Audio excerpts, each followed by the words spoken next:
Well, hello there. It's Chaplain David, and I'm coming to you from yet again another new location. I haven't even been mentioning it in my past few videos because there's always some new background behind me. Today I'm actually at First Alliance Church because we have extended our shelter due to some shutdowns of other shelters in the area.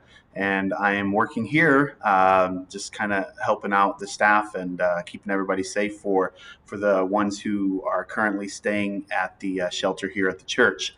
So I don't have nearly as much time to do my videos as I generally would because I am a general helper as a staff member in this situation. So I'm kind of sneaking away right now to record this quickly. And so I apologize in advance if these videos aren't quite as polished. But I'm going to get through it so I can definitely have something to upload for you. But I do have a special treat for you today. I have an awesome song that was just uploaded from one of my good friends, Jesse Peters, who some of you will know, who has done some volunteering for us in the past, done some amazing music for us. And I just have the audio track, so I'm going to play that for you at the end of the video. Make sure you stay tuned. So today's recording is for November 22nd, and as some of you know, I've been doing a video series called Putting the Pieces Back Together, where I follow the life of Job and the story of Job and try to put all of that story into a nice little three-part message. Of course, it's not always easy to do it that perfectly and seamlessly, and I did upload a cool video from Alberta Bible College students last week, so it's been interrupted a little bit. So here's a quick recap in case you missed the first two. In part one, I asked the question, how should we respond when life seems to be falling apart?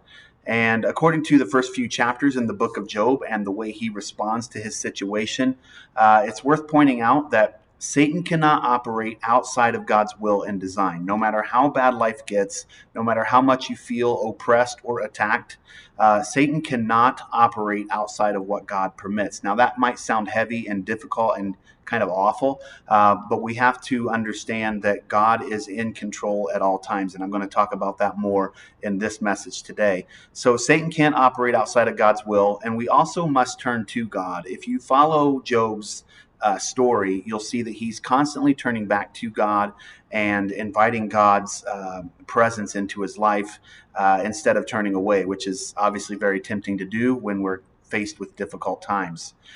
He also is always hanging on to his integrity. We see him, especially when he talks to his wife, when she says to curse your God and die.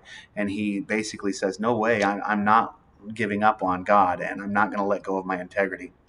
And so then the next week I talked in part two, I asked the question of what advice should we listen to when life seems to be falling apart? And as you know, if you've read the book of Job, Job has lots of friends, so-called friends, that offer him advice, which isn't really good advice.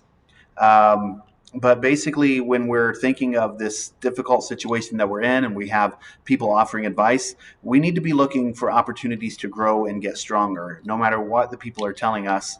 And we also need to be going to God for wisdom and going to God for his advice.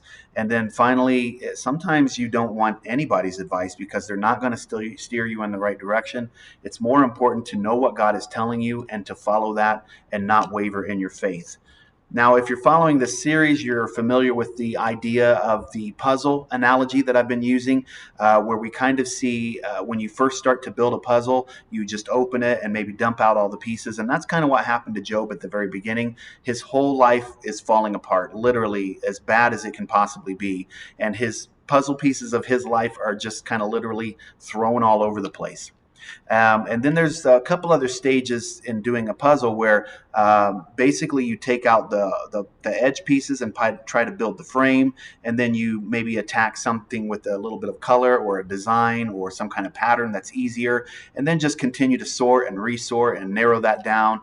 And I don't want to hover on the story of or the analogy of the puzzle for too long, but at the end of kind of putting a puzzle together, when you're really struggling, it's important that you sometimes get up and walk away, or at least look at it from a different perspective, just to kind of understand the puzzle and how it all goes together. And I think that's kind of what happens towards the end of the book of Job. So I'm going to start this series, or I'm going to finish the series and start with this question: what is God doing when life seems to be falling apart? So my last message stopped where Job's friends were giving him advice. And I kind of fast forwarded through a lot of those chapters. And here I want to start in chapter 38, where we finally see God speaking. And in 38 verses 1 to 4, it starts, "Then the Lord spoke to Job out of the storm. He said, 'Who is this that obscures my plans with words without knowledge? Brace yourself like a man, I will question you, and you shall answer me. Where were you when I laid the earth's foundations? Tell me if you understand.'" So the first answer to what is God doing when life seems to be falling apart is that he is keeping watch. Notice how this begins with the idea that God spoke out of the storm, which tells me that God was in the storm the whole time, controlling the storm, and was able to speak during that storm of Job's life. And I would encourage you, no matter what the storm is in your life, God is keeping watch. He is in that storm with you. He is watching over you, and he is there. We know Jesus said in Matthew 10:29, "Are not two sparrows sold for a penny, yet not one of them will fall to the ground outside of your Father's care." God's eye is on the sparrow. The numbers of your hair are counted and numbered, and God is watching you and paying attention. So let's keep that in mind. So it's worth pointing out Job's response in chapter 40, verse 4. It says, "I am unworthy. How can I reply to you? I put my hand over my mouth." Now, this is a response of humility. Job is simply saying, I'm not even going to bother excusing myself or making an excuse for myself. I will cover my mouth. I'm not saying anything back, and I will welcome and accept any rebuke, any correction, any guidance, any wisdom that God is going to give me. So yet again, we see Job responding by looking for opportunities to grow and remaining humble and staying with this thread of integrity that he will not change who he is just because of his situation. Now, if we go to a couple verses later in chapter 42, we see that God actually rebukes the so-called friends of Job who had given him some bad advice. Verses 7 to 10 say, "After the Lord had said these things to Job, he said to Eliphaz the Temanite, 'I am angry with you and your two friends because you have not spoken the truth about me, as my servant Job has.'" So the second answer to what is God doing when my life seems to be falling apart is that he is working on your behalf.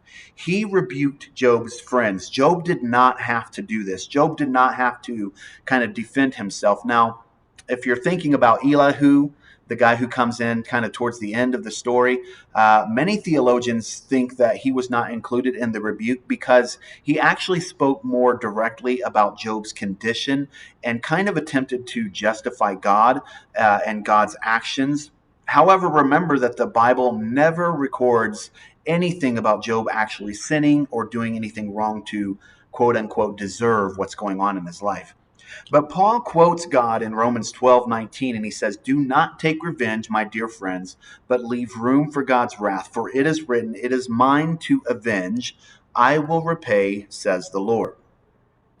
So although God was working on Job's behalf, God did expect Job's continued obedience and seems to just assume that Job would be willing to pray for these friends, because in the next couple of verses, verses 8 to 9, it says, "My servant Job will pray for you," talking to the friends, "and I will accept his prayer and not deal with you according to your folly. You have not spoken the truth about me, as my servant Job has." So Eliphaz the Temanite, Bildad the Zophar the Naamathite did what the Lord told them, and the Lord accepted Job's prayer. So pause here and ask yourself how hard that must have been for Job to now pray that God would forgive his friends and kind of let them off the hook, even though they've just had this very heated, very long, difficult conversation. And then it continues on. "After Job had prayed for his friends, the Lord restored his fortunes and gave him twice as much as he had before. The Lord blessed the latter part of Job's life more than the former part." Verses 10 and 12. So the third answer to what is God doing when life seems to be falling apart is that he is restoring you. Notice that God did not restore Job until after this act of humility and obedience. After Job responded by praying for his friends, praying for God to bless the situation, after that is when God blessed and restored Job. I find that very interesting that it didn't happen until Job's response. And I'm wondering, in our current situations, maybe when you're struggling, when you're tempted to complain and argue and get frustrated and anxious and worry and afraid and all those things, I'm wondering if we can stop in those situations and ask God to bless maybe the ones who have wronged us, or the ones who we feel have wronged us, because maybe they didn't actually wrong us. Maybe we can ask God to bless other people who are in the same situation. And maybe just that act of obedience and faithfulness, continuing to press in and trust God and acknowledge Him, maybe that's actually the key to our restoration. Now, we obviously know that our works do not earn anything special with God, but it keeps us in line with God's blessing and His plan for our life when we are obedient, when we are following what He has expected of us.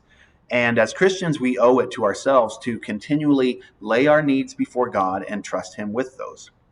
So we can look at this story of Job, if you're thinking again of the puzzle analogy and the different perspectives of looking at it from different angles of, maybe this makes sense now because of this. We can look at it as a huge learning opportunity for Job, and the fact that Job stayed patient and humble and kept his integrity intact.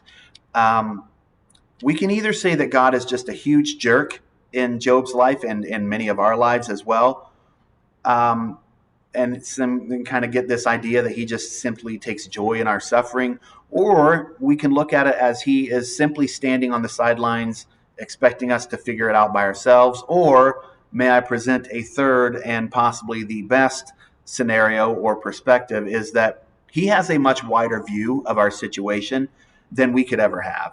And He is participating, He is ever present, and He has a plan for our restoration, even from the very beginning. Because now that you know the whole story, if you go back to the very beginning, even when Satan came up to God and said, hey, I've found one of your servants and I want to do these things to him. And when God is having this dialogue with Satan, He's actually saying, go ahead and do whatever you want, because I know that he will not waver in his faith. And then, of course, Satan comes back with another idea, and God permits it within His perfect plan. So God knew from the very beginning, and I'm sure God knew, this is going to be tough for Job, but he is going to be restored 2 times what he ever had on the other side of this. So I want to wrap this all up a little bit nicely for you by reminding you of the 3 points. When I ask the question, what is God doing when your life seems to be falling apart? Well, the 3 answers are that God is keeping watch, and He's always been there, even in the storm. God is working on your behalf, and God is restoring you. And I just want to challenge you to stop in your moment of maybe grief or agony or pain, or maybe it's the COVID-19 stuff, or maybe it's work-related or family-related, or it's children that are, not responding to you, or whatever the situation might be. I just encourage you to present this to God and to trust Him with it, and to trust that He is watching, He is there with you, to trust that He is working on your behalf, even though you might not see it or understand it, and that He does have a plan to restore you and is even now restoring you. So I hope you've enjoyed this, and now I'm going to show this amazing video from my friend Jesse Peters.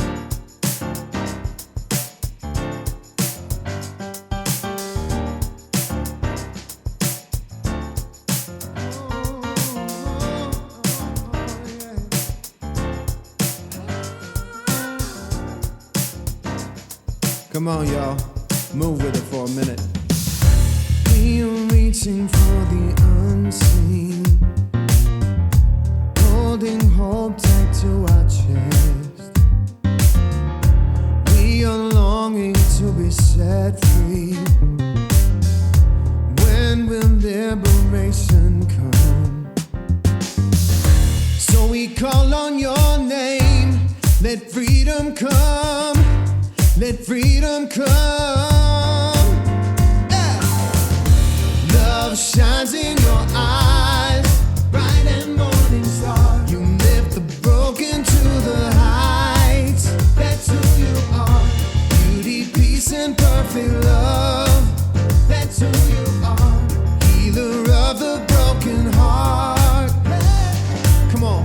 That's who, that's who, yeah.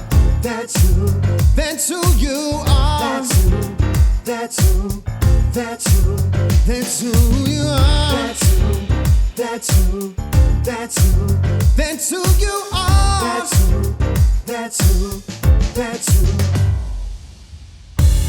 We are reaching up to heaven. Let your kingdom be here now. Let your kingdom come. We are laying down our weapons. When will peace fall down like rain? Hey, so we call on your name. Let freedom come. Let freedom come. Yeah. Love shines in your eyes. Bright and morning star. You lift the broken to the heights. That's who you are. Beauty, peace, and perfect love. That's who you are. Healer of the broken heart. Yeah. That's who, that's who, that's who, that's who you are. That's who, that's who, that's who. Oh, that's who you are. That's who, that's who, that's who you are. That's who, that's who, that's who. Been down for a minute, I ain't alone. In the beautiful gospel lifts me up, so I get up and get it. Spirit floating to the rafters, yearning for the kingdom here. Forget ever after, eternity is now. Chasing justice and love, running faster, slamming microphones like blow. Loving my people, pray till we equal, till we look at the steeple and see love like wow. Deeper, brilliant, healing feelings, popping on Jesus, baby.